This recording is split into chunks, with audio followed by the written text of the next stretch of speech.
സമുദായത്തെ ഭിന്നിപ്പിക്കുക എന്നൊരൊറ്റ ഞങ്ങൾക്ക് കുറേയൊക്കെ പുതിയ ഇൽമൊക്കെ കിട്ടിയിട്ടുണ്ട്, കിട്ടാത്ത ഇൽമൊക്കെ കിട്ടിയിട്ടുണ്ട് പറഞ്ഞു. ഇത് യഥാർത്ഥത്തിൽ മുസ്ലിം ലോകത്ത് ഛിദ്രതയുണ്ടാക്കുന്ന മുസ്ലിം ഒരു പണ്ഡിതൻ പോലും അംഗീകരിക്കാത്ത കാര്യമാണ്. ഇവർ സലഫികളാണെങ്കിൽ സലഫി ഉലമാക്കളൊക്കെ കൗല് സ്വീകരിക്കണം. ഞാൻ 2-3 ഉദ്ധരണികൾ പറയാം. ഷെയ്ഖ് ഇബ്നു ബാസ് റഹ്മത്തുള്ളാഹി അലൈഹി അദ്ദേഹം പറയാണ്, വഅലാ കുല്ലി ഫർദി മിനൽ മുസ്ലിമീന അൻ യകൂനു മഅ ഇഖ്വാനിഹിം യസൂമൂന മഅ ഇഖ്വാനിഹിം വയഫ്തിറൂന മഅ ഇഖ്വാനിഹിം. മുസ്ലിങ്ങളോട് എനിക്ക് പറയണം, മുസ്ലിം സമുദായത്തിലെ എല്ലാ വ്യക്തിയോടും എനിക്ക് പറയണമെന്ന് വെച്ചാൽ, നിങ്ങൾ നോമ്പ് നോൽക്കുന്നതും നിങ്ങൾ പെരുന്നാൾ ആഘോഷിക്കുന്നതും ആ നാട്ടിലുള്ള നിങ്ങളുടെ സഹോദരന്മാർ പെരുന്നാൾ ആഘോഷിക്കുന്നതായിരിക്കണം. ഇവിടെയുള്ള 99.4% ആളുകളും മറ്റന്നാളാണ് പെരുന്നാൾ ആഘോഷിക്കുന്നത്. അപ്പോൾ കുറച്ച് ആൾക്കാർ മാത്രം, ഏറെ 100-200 ആൾക്കാർ മാത്രം കൂടിയിട്ട് 4 സ്ഥലത്ത് പള്ളിയിൽ പോസ്റ്ററൊക്കെ ഇറക്കിയിട്ട് ഇത് പാടില്ല.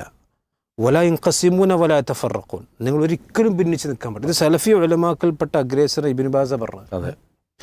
അൽ മശ്റൂ അൽ മുസ്ലിമീൻ ഫി ഐ ബലദിൻ അൻ യസൂമു ജമീഅൻ വഅൻ യഫ്തിറു ജമീഅൻ. കാരണം മുസ്ലിമീങ്ങളെ സംബന്ധിച്ചിടത്തോളം അവർ ഒന്നിച്ച് നോമ്പും പെരുന്നാളും ആഘോഷിക്കുക എന്നതാണ് ശരിയായ മാർഗം. ഇത് ഇബ്നു ബാസ് മാത്രമല്ല, ഷെയ്ഖ് ഇബ്നു ഉസൈമീൻ റഹ്മത്തുള്ളാഹി അലൈഹി ഇത് വളരെ കൃത്യമായി പറഞ്ഞിട്ടുണ്ട്.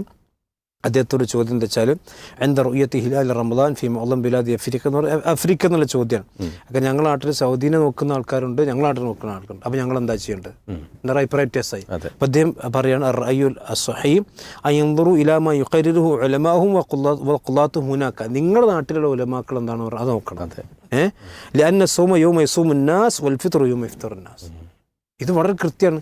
ഇനി ഷെയ്ഖ് അൽബാനി റഹ്മത്തുള്ളാഹി അലൈഹി അദ്ദേഹം പറയാണ്, പിന്നെ ഫഇന്നി അറാ അലാ ശുഅബി കുല്ലി ദൗലത്തിൻ, ഓരോ നാട്ടിലുമുള്ള ആൾക്കാരോട് എനിക്ക് പറയാനുള്ളത് അൻ യസൂമു മഅ ദൗലത്തിഹി, സ്വന്തം നാട്ടിലുള്ള ആളുകളുടെ കൂടെ നോമ്പുള്ളൂ, അല്ല സൗദിക്കല്ല നോക്കണ്ട. വലാ യൻഖസിമു അലാ നഫ്സി ഫയസൂം ബഅദുഹും മഅഹ. ചില ആൾക്കാർ ഭിന്നിപ്പിക്കാൻ പാടില്ല. എന്നിട്ട് ചില ആൾക്കാർ അവിടത്ത് നോക്കി നോമ്പൊൽക്കും. ബഅദുഹും മഅ ഗൈരിഹ, വേറെ ആൾക്കാർ വേറെ കൂടാതെ നോക്കും. അപ്പോൾ ചില ആൾക്കാർ നോമ്പ് അങ്ങോട്ടും ഇങ്ങോട്ടും ഭിന്നിപ്പാവും. ഇത് ഈ ദായിറത്തിൽ ഖിലാഫ് ഉണ്ടാക്കാൻ മാത്രമേ കാരണമാവുകയുള്ളൂ. ഇത് യഥാർത്ഥത്തിൽ ഞങ്ങൾ സലഫിലാണ് സലഫിയത്തിൻ്റെ ക്യാരറ്റ് കൂടുതലാണ് എന്നൊക്കെ പറയുന്ന ആൾക്കാരെ യഥാർത്ഥത്തിൽ സലഫി ഉലമാക്കൾ ഒരാൾ പോലും അവരുടെ കൂടെ അല്ല. ഇതൊക്കെ ഫിത്തനയാണ് തിരിച്ചറിയുക. ഈ പരിശുദ്ധ മാസത്തിൽ പോലും ഇത്തരം ഫിത്തനകളും ഫസാദുകളൊക്കെ ഒഴിവാക്കി പ്രമാണങ്ങളിലേക്ക് മടങ്ങുക എന്നുള്ളതാണ് ഈ ആളുകളോടൊക്കെ നമുക്ക് വ്യക്തമായി പറയാനുള്ളത്.